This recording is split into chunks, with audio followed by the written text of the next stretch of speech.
the sweat equity that we put in and the grind, because those practices were very, very hard. So he told me that I approach the games like a coach. I'm very, very methodical, trying to do the most with the least amount of effort.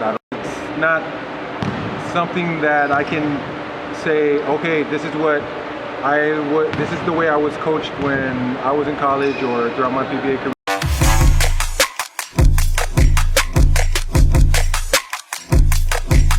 Coach Willy of the Xavier School. Well, a lot of people would think that it's the championships, but more it's the practices. It's the time spent on the court with my brothers, my Italian brothers, and the sweat equity that we put in and the grind, because those practices were very, very hard. So just knowing that you have your brother beside you going through the same thing, that's a bond that you create for life.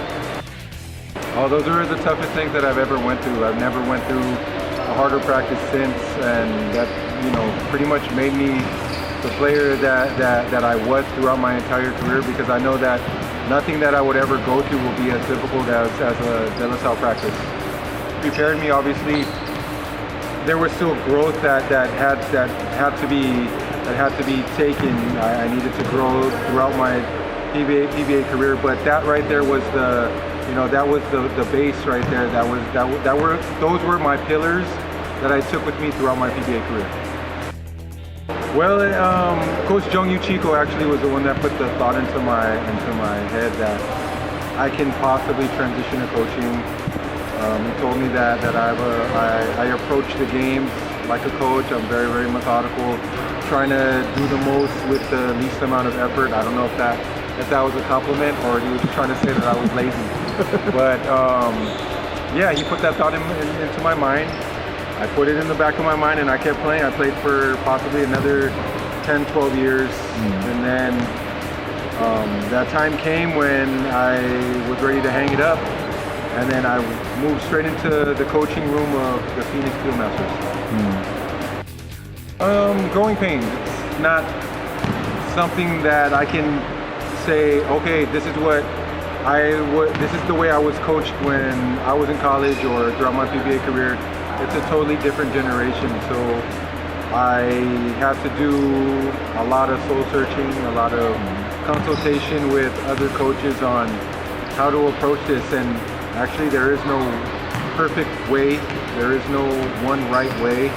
So I'm definitely still a work in progress, but I'm definitely enjoying the journey.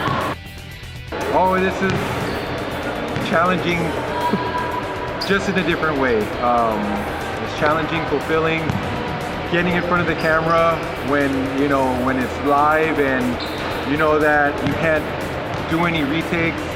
That's a thrill that I haven't gotten since I was playing basketball. So I wouldn't, I really cherish that. I wouldn't change it for anything. Seeing the players grow throughout their years, that's another angle, that's another aspect that I really, really enjoy. And that's something that I also get here in coaching at Xavier.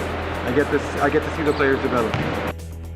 Well, first and foremost, I want to thank God, my Lord and Savior. I wouldn't be where I am without my Lord and Savior. I'd like to thank my wife, Maria, my family. My son is behind me getting shots up, my daughter, Talia, and my youngest daughter, Olivia. This is Cameron behind me. Hopefully he follows his passion in basketball. And obviously the Xavier community. I want to thank the Xavier community for always having this team's back, and please continue to support.